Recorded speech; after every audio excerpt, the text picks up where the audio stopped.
Hi friend, আমি Shila's cooking চ্যানেলে আজ নিয়ে আসলাম বর্ষার শ্রাবণ মাসের আমাদের বাড়িতে প্রথম ইলিশ মাছ রান্না করছি। তাই আজ বানিয়েছি সর্ষে ইলিশ, কাঁচা লঙ্কা, কালো জিরা ফোড়ন দিয়ে।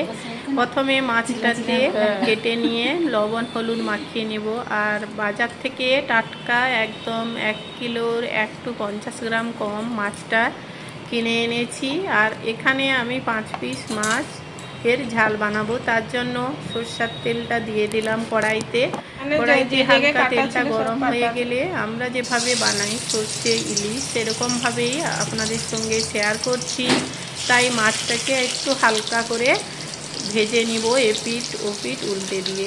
আর এভাবেই করি, একদম কাঁচা মাছ করলে ওটাকে ভাপা করি, না হলে সর্ষে বা ফোড়ন দিয়ে বেগুন দিয়ে ভিজে দিয়ে ঝোল করলে এভাবেই হালকা একটু ইলিশ মাছটা ভেজে নিই। কড়া ভেজে নেবেন না, স্রেফ হালকা হাতে উল্টে নিয়ে।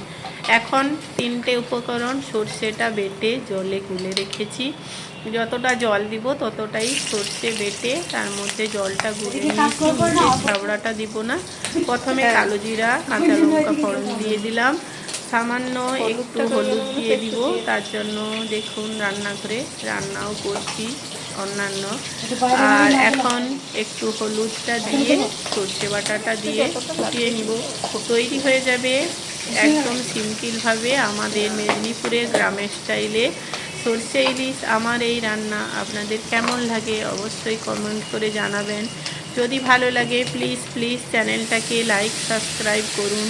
সর্ষে খুব বেশি ফোটাতে নেই, বাটার সময় আপনারা চাইলে একটু লবণ কাঁচা লঙ্কা দিয়ে পেস্ট করে নেবেন। আমি এখানে লবণ দিয়ে সাদা সর্ষে বেটেছিলাম মিক্সিতেই, একটু শুকনো গুঁড়ো করে নিয়ে তারপর ওর মধ্যে লবণ দিয়ে জল দিয়ে পেস্টটা বানিয়ে নিয়েছিলাম। এখন দেখুন সর্ষে বাটাটা হালকা ফুটে উঠেছে, তার মধ্যে ভেজে রাখা মাছগুলো দিয়ে ভালো করে ফুটিয়ে নেব। এবং যার যতটা গা মাখা রেসিপি বা যে যেরকম খেতে চান সেরকমভাবে ফুটিয়ে নিয়ে আমার দেখুন রান্নাটা প্রায় হয়ে গেছে। তাই একটু ধনেপাতার কুচি উপর থেকে ছড়িয়ে দিলাম। তৈরি হয়ে গেল সিম্পল সর্ষে ইলিশ।